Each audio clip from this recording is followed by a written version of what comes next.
وسيدتنا فاطمة وسيدتنا زينب وسيدنا حسن وسيدنا حسين وعلى آله وصحبه وبارك وسلم. اعوذ باللہ من الشیطان الرجیم. بسم اللہ الرحمن الرحیم. لا الہ الا اللہ محمد رسول اللہ صلی اللہ علیہ یا رسول اللہ صلی اللہ تعالی علیہ وسلم. نور من نور اللہ. قرآن و حدیث کی روشنی میں حضرت نوح علیہ السلام. اللہ تعالیٰ نے حضرت نوح علیہ السلام کو رسول بنا کر ان کی بت پرست قوم کی ہدایت کے لیے بھیجا. 950 سال تک ایمان کی دعوت دیتے رہے.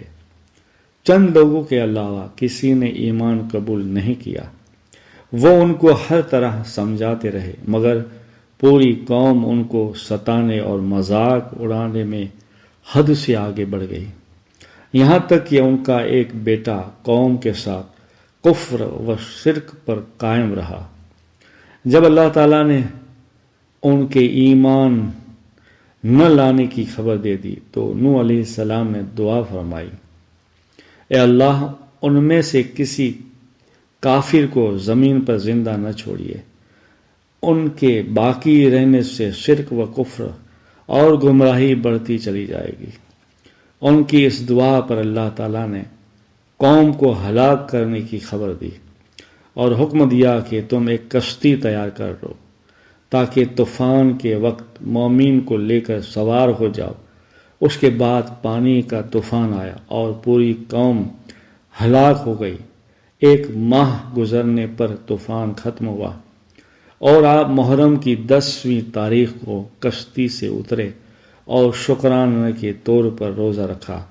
طوفان کے بعد حضرت نوح علیہ السلام کے 3 بیٹے باقی رہ گئے جن سے انسانی نسل کا دوبارہ سلسلہ شروع ہوا.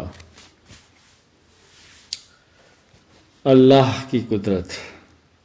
پانی اللہ تعالیٰ کی بہت بڑی نعمت ہے جس پر سارے جانوروں کی زندگی کا دار و مدار ہے.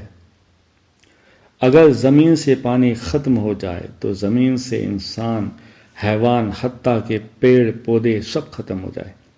لیکن یہ اللہ تعالیٰ کی بہت بڑی قدرت ہے جس نے سمندروں کی شکل میں پانی کا بہت بڑا ذخیرہ جمع کر رکھا ہے.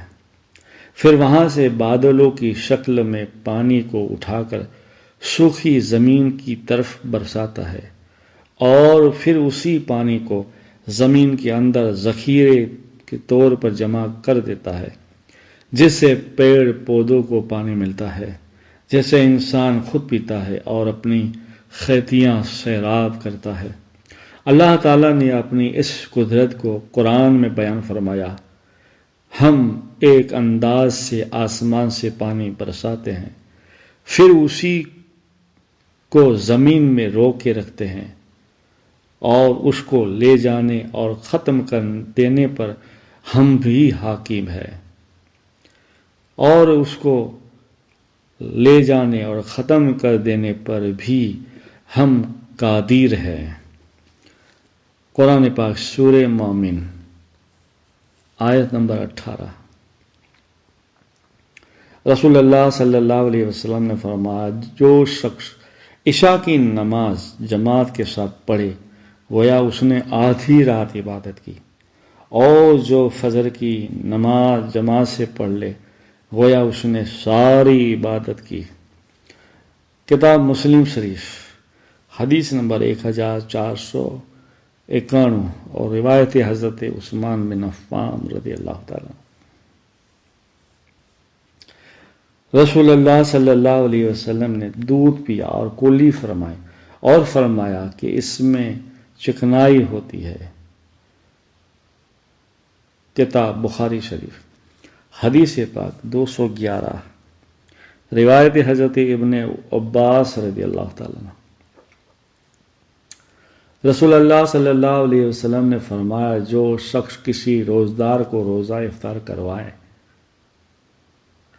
اس کے لیے گناہوں کے معاف ہونے اور آگ سے خلاصی کا سبب ہوگا، اور روزدار کے ثواب کے مانند اس کو ثواب ملے گا، مگر روزدار کے ثواب میں سے کچھ کم نہیں کیا جائے گا۔ صحابہ رضی اللہ تعالیٰ عنہ نے عرض کیا کہ ہم میں سے ہر شخص اتنی وسعت نہیں رکھتا کہ افطار کروائے، تو آپ صلی اللہ علیہ وسلم نے فرمایا یہ ثواب تو اللہ تعالیٰ ایک کھجور سے کوئی افطار کرا دے یا ایک گھونٹ پانی پلا کے افطار کرا دے، ایک گھونٹ دودھ پلا کے اس کو بھی مرحمت فرما دے۔ کتاب صحیح ابن خزام، حدیث پاک 1780، روایت حضرت سلمان فارسی رضی اللہ تعالیٰ عنہ۔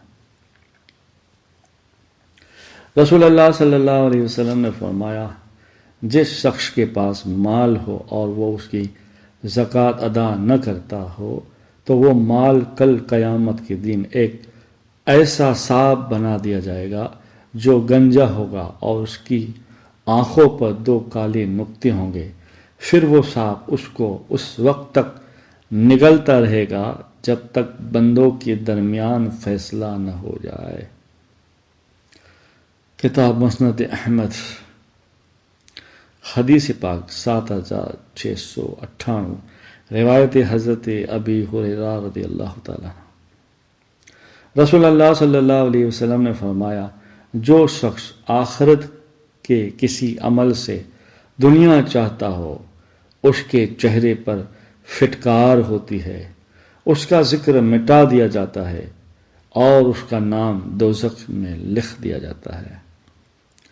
معجم کبیر 2085، روایت حضرت جارود رضی اللہ تعالیٰ عنہ۔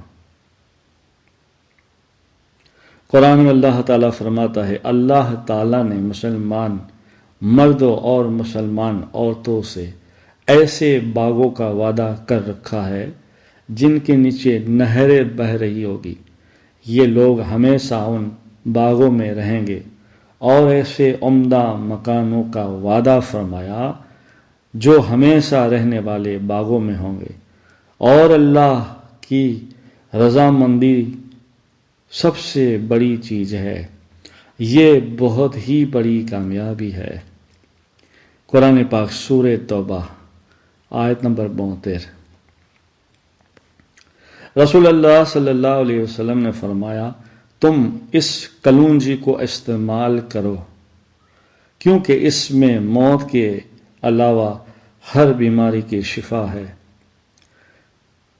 علامہ ابن قیم رحمۃ اللہ فرماتے ہیں کہ اس کے استعمال سے پیٹ کا گیس ختم ہو جاتا ہے، بلغمی بخار کے لیے نفع بخش ہے۔ اگر اس کو پیس کر شہد کے ساتھ معجون بنا لیا جائے اور گرم پانی کے ساتھ استعمال کیا جائے تو گردے اور مثانے کی پتھری کو گلا کر نکال دیتی ہے۔ کتاب طب نبوی،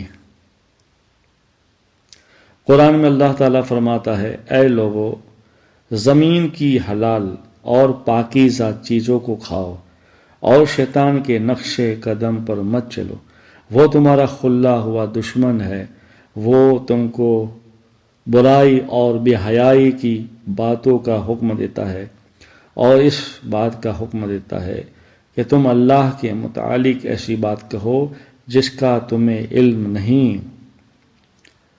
قرآن پاک سورہ بقرہ آیت نمبر 168 سے 169۔ اللہم صلی علی سیدنا محمد وسید الابرار صلی اللہ علیہ یا رسول اللہ صلی اللہ تعالی علیہ وسلم۔